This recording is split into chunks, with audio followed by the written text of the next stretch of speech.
Hello, everyone, and welcome back to Hypno Talk with Jen Snow. I'm Jen Snow, your clinical hypnotherapist, medium, intuitive, Reiki master, and spiritual coach. Now, it has been a while. It has been months since we've done a live show, and one of the reasons I decided to pop on today because life was happening, and sometimes just going with the flow. Hello, Alex. Happy Tuesday. Welcome. How are you? And my day got a little topsy-turvy, and I've been sitting with when we were going to embark on this show because we've had some internet issues. Hello, Diane. Happy Tuesday. Can't wait to see you tonight. And so I was like, oh, when am I going to do it? When am I going to do it? And the schedule worked out because the weather has taken over. So the sigh of relief is because I know that I have high-speed internet now, and there's going to be no more of these glitches, these cutouts, and so we can really start to dive into some things. I didn't realize how much of a stress that had been on me when I was doing the lives, knowing that the internet connection wasn't great and that I would probably have cutouts, and it just ruins the flow of the show. And so thank you for your patience and welcome back today. Because I thought, why not? Let's dive into this. We're going to talk about how a past life can help support you create change. Now, if there are people here that end up watching this show and like, I don't really believe in past lives, or I don't know how I feel about that. When we get into a journey of connection where we follow a theme, so for instance, in our group classes, we're working on the theme of releasing. The first week was about lost my train of thought. No, unfinished business. That's right. So week 1 was about unfinished business. Now, whether you believe in past lives or you don't believe in past lives, could be a metaphor that your subconscious mind is helping you work through so that you can close down that unfinished business. You can learn the lessons. You can see it from an observer witness perspective and understand how that is tangled and entangled into your present here and now. And by just moving through that timeline, whether it is you believe in past lives or if it's a metaphor that is working for you so that you can release that at the subconscious level, because that's where all our classic programming is. That's where our response and reaction times come from, and the way we respond and the way we react to situations, conversations, moments, and our own personal internal mindset, story, and narration. It all comes from the subconscious mind based on our experiences. And so as we explore these past lives, whether it be for generational unwinding or personal, either or, how this can help you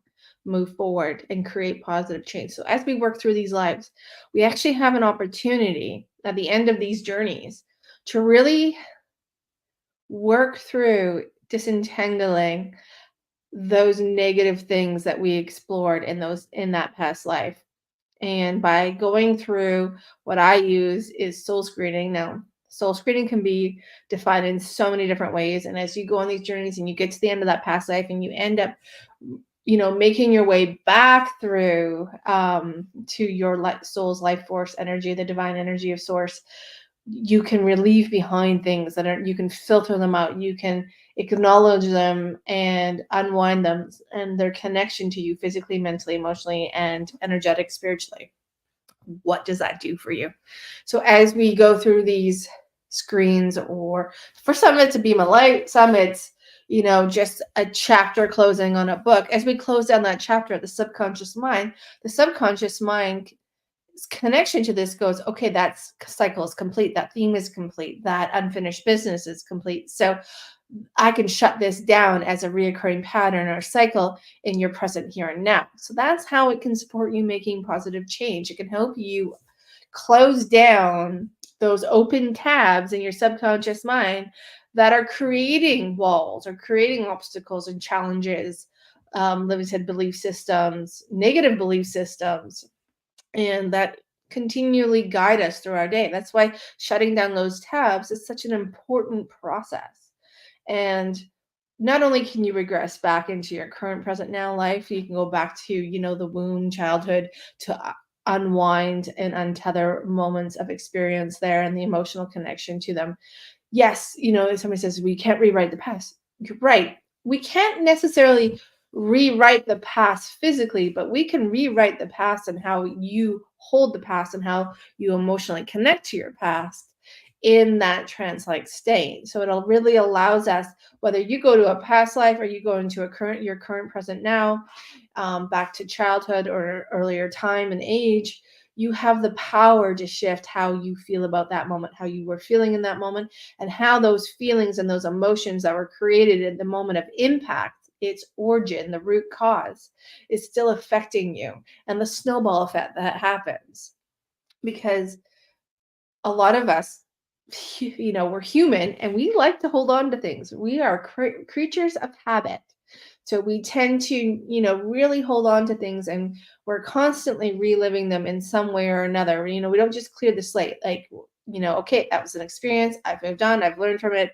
I've processed it. I've dealt with it. I've gone in and reflected upon it. I've created the healing that I need and then close it down. A lot of us end up just moving forward. And even though we process it, our subconscious mind doesn't realize that we have closed those tabs down because there's still emotional connection. And that emotional connection, since the point of impact, has compounded, it's anchored into other experiences that we've had. So, why past lives? Why alternate incarnations, depending on your point of view? Why generational past lives? Because sometimes as we've moved forward, we have adopted and owned our generational trauma and suffering, belief systems, habits, behaviors, cycles, themes, and we've made them our own and integrated them into our life purpose and mission and path and experience. And so when we go back to a generational past life, it's not necessarily a life or an incarnation or alternate life that you were in and a part of. However, you are the connection to that lineage, to your ancestors. And by going to that life and unwinding that life, you actually create a space and hold a space for your ancestors to step in and process that lifetime and heal that lifetime. And as they do that process, it also gives you the opportunity to shed what was carried forward from that lifetime. Same thing applies to your own personal soul journeys, your own personal incarnations, whether they be on earth or somewhere else, because not only in my experience, in my practice, not all incarnations that clients go to are of earth or on earth. And I've experienced that personally myself, but I also, it happens a lot in my chair or online per se. And so when you go back to your own personal soul history and you go through and you reevaluate that life and what it meant to you and how you've held it and how you're still carrying those experiences forward and how they're connected to your here and present now, you have the opportunity to shed and release what's not working for you. Sometimes it can be as simple as realizing both at the subconscious and conscious level that, oh, been there, done that, got that t-shirt, that handbag, that lipstick, and I don't need to keep doing this. So I can take the wisdom, I can gain the insight and understanding and understand that now I can close that tab so I can move forward. I've created space in the knapsack. I always call it like the knapsack. We carry around our history in the knapsack, and slowly we unpack that knapsack because there's history there. And one of the sessions that I did several years ago with a client, we ended up connecting with her higher self, because that's something we do with soul retrieval. We talk to the soul, the higher self, we integrate, we bring back the positive pieces so that align with your soul mission and purpose in your here and now that have been blocked or pushed to the outskirts because you're reliving your past experience. And this higher self came in, this soul energy came in and was like, what you do by unlocking creates space for you to move forward and reconnect with who you were meant to be in your present here and now, who you designed yourself to be. Because a lot of our design on the the soul side is, we look at it from a very different perspective when we get into that in between space, the blueprint room. We often are like, yeah, we can do that. Yeah, I can get that completed. Oh, yeah, no big deal.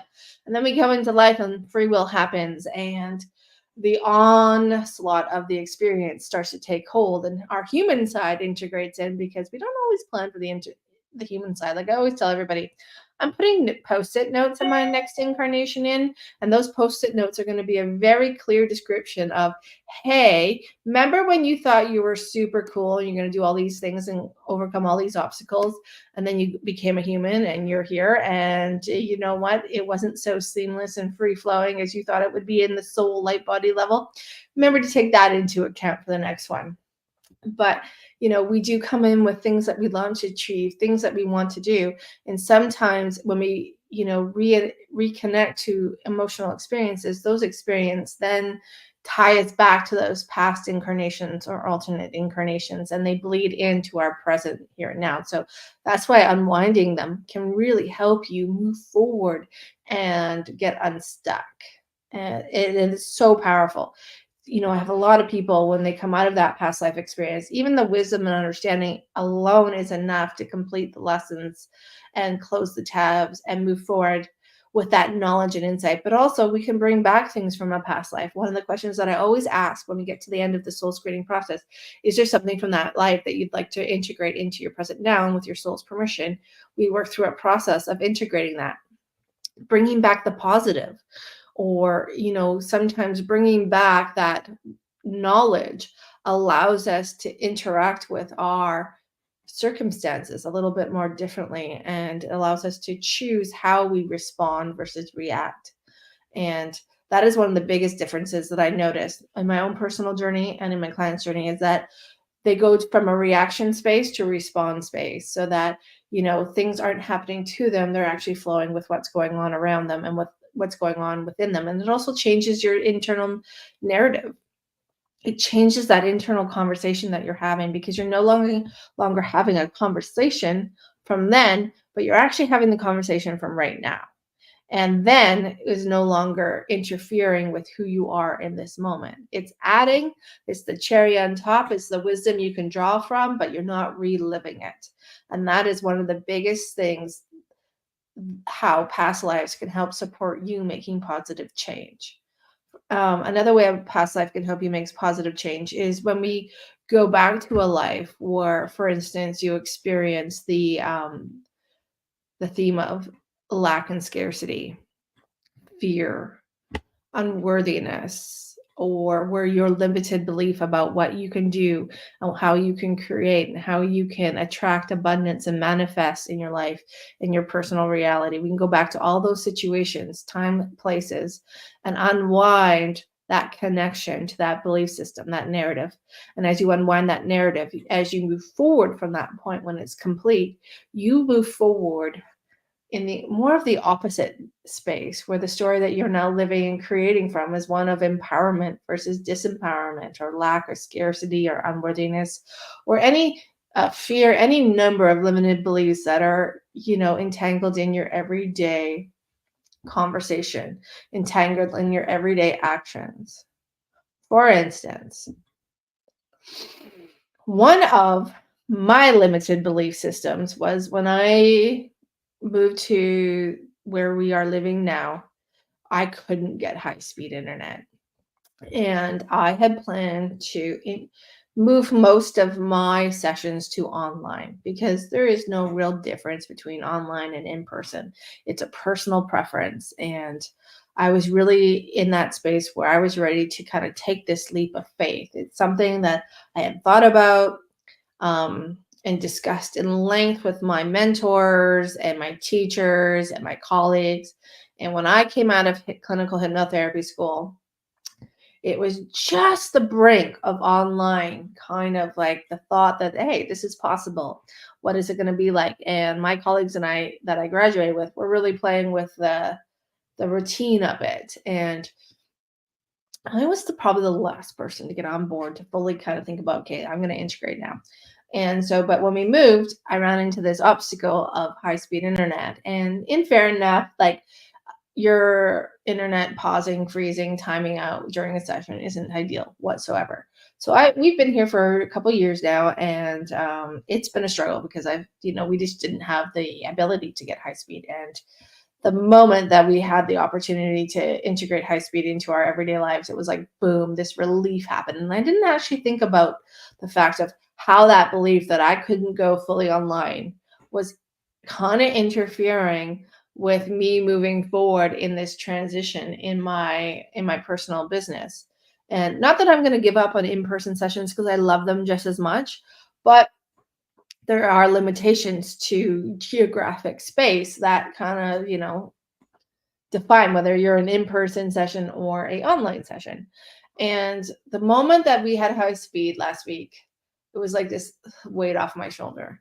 And since that moment, like recognizing that belief system and understanding that there was a deeper core to that belief system that actually tied into one of my very first regression sessions in school. So I'm not sure if I've ever shared this, but prior to going to hypnotherapy school, I had been struggling for years with my own abilities. And I had this great hesitation to really share them or dive into them, whether I was in session or was just exploring what it meant to me. And that fear held me hostage. I allowed it to hold me hostage. And I created the belief system before I even incarnated into this life, into this physical life, so that because I had some unwinding to do. And I went back to my very first life, and it was based around being afraid of my abilities, which was connected to my kidney function, where it was like, energetically connected there because your kidneys are your life force energy. And so when I, moved to that life I've been back there several times, 3 times, but I did not realize that feeling, that essence, that vibration of the belief system that I had created around the high speed internet was very similar to how I felt about my abilities in that life. And so when that relief happened, I was able to reflect upon the fact that the reason it became such an obstacle, such a wall of putting information out there, putting myself out there and doing shows and feeling comfortable and alive with them and energized by them versus like, oh my God, what if, was really tied to a similar vibration that I experienced in my original past life regression back in 2016. So very interesting. Not like linked to that life. It was just the feeling and the emotions and the vibration of those feelings and emotions that were very similar. And that life was a very impactful life for me. And I created a lot of walls and barriers to prevent me from becoming that person that I was in that life. Because not all past lives are where you're an angel or a saint. Some of them do some stuff and you got to work through that. And so it was very interesting to see that relief and how it tied back to that original vibration and energy of that life emotionally, but wasn't exactly directly linked to it, and how we can really create these walls if we don't close out these tabs and don't spend time reflecting on where we're at right now in the present self. And Walker says hi. And so that's another way that past life regression, as you move through them, as you work through them, as you close them out, as you allow them to be a place of knowledge, wisdom, and insight versus activation and activated, you can begin to shift that narrative, and you can really peel back some layers and some not even big layers, like everything in between. Like, we have multiple layers that are entangled, like think about it as a spider web, multiple facets that grow from a root cause. And, when we go back to a past life, sometimes it gives you that clarity to shut down that entire cobweb of offset shoots from the root cause, and you don't have to go back and visit them all, because when you close down the big original root cause and the moment of impact, it allows those other softer spaces to kind of close down more easily, more clearly, and opens up space for your next journey. Because I always say there's aha moments. We complete one cycle and pattern, another one will show up. So as we continue to move forward, we continue to evolve and grow and discover more about ourselves, at the core of who we really are, and what layers have been impeding upon us sharing the core of really who we are with ourselves and those around us. So, those creating those relationship changes, most importantly, the relationship with yourself, but it also shifts your relationship with your family members, those you're intimate with, your colleagues, even strangers on the road, your friends. It changes everything because, again, the old thread of what once was is no longer entangled what is now in the now and present, and allows you to not only shift your own personal relationship with yourself, but it allows you to open up and see how those changes impact the relationships you have with other people that you choose to have in your life. Another client of mine, she went back and we were working on her lack of self-confidence. And when she went back, we had peeled back all the layers that were creating the wall. But then we went back to the life and we actually integrated the part of her that was self confident. And one of the biggest things that she found made, outside of her feeling confident and ready to like explore new possibilities with, gaining new jobs and applying for new jobs and positions that she never thought she would ever, go after, but had the confidence after that to do so, and actually got all those jobs and all the promotions that she was seeking, which was, because she had all of the tools and all the knowledge that she needed to gain to get those jobs and those promotions, but she didn't have the confidence to drive her and motivate her and inspire her and know that she could do it. When she had that, the package for her was complete. But the one thing that she also noticed, and she didn't expect this, was that the relationships that she had in her lives and the ones that were no longer serving her highest good, and the boundaries, creating boundaries for herself that aligned with her, putting herself first. And she made a lot of changes in her personal life, and those changes have actually helped her move forward, finding people that honor who she is versus, have a balance of giving and taking instead of just being surrounding herself with people who are takers. And that was the biggest change outside of the professional, shift that she felt she could make now. It was that personal, that she was worthy of having people in her life that would continue to be in balance with her and give and take versus just take. And that really changed how her outlook on, being open for to receive a partner, to find somebody she'd like to spend her life with, and the friendship side of things. She was really able to, allow some people to, no longer be a part of her life and just let them kind of fade away because they were only takers. And she made space and has really found this new, some really great friends that really honor who she is and celebrate who she is. So there are so many ways that past life journeys can help you make these positive changes. And it really, you come down, you sit down, and how do we decide which past life avenue you're going to take? Well, that's a personal journey. You have to sit back and reflect, okay, what's standing in my way? And whether you end up in a past life or you end up in earlier time in this present time, you think about what is creating walls, what are your limited belief systems, how are they affecting you, how are they creating a stall in your life, and what would it feel like if you no longer had to overcome that obstacle?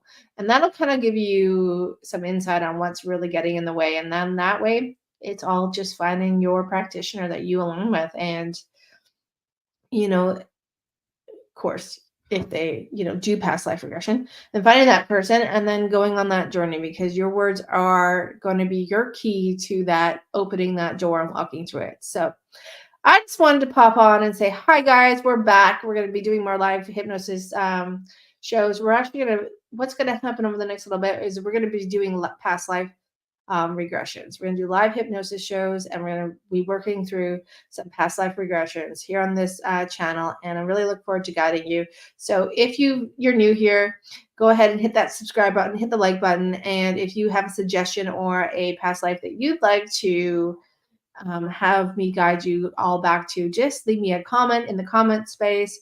And for those of you who have been along on this journey with me, I am so blessed and so grateful for your support and kindness, for being and patient with me as I get this all sorted out. And I look forward to where this is taking us. So, and lastly, for those of you who don't know me, I'm Jen Snow. I do online group classes, weekly classes. I do one-on-one classes. I am a past life regression specialist. And I will look forward to guiding you on your next journey if you feel drawn to that process to help you unlock your potential. All right, guys, have a great day. Happy Tuesday. And for those of you who are in my Tuesday class or seeing this, I will see you tonight for the adventure within. All right. Cheers, guys.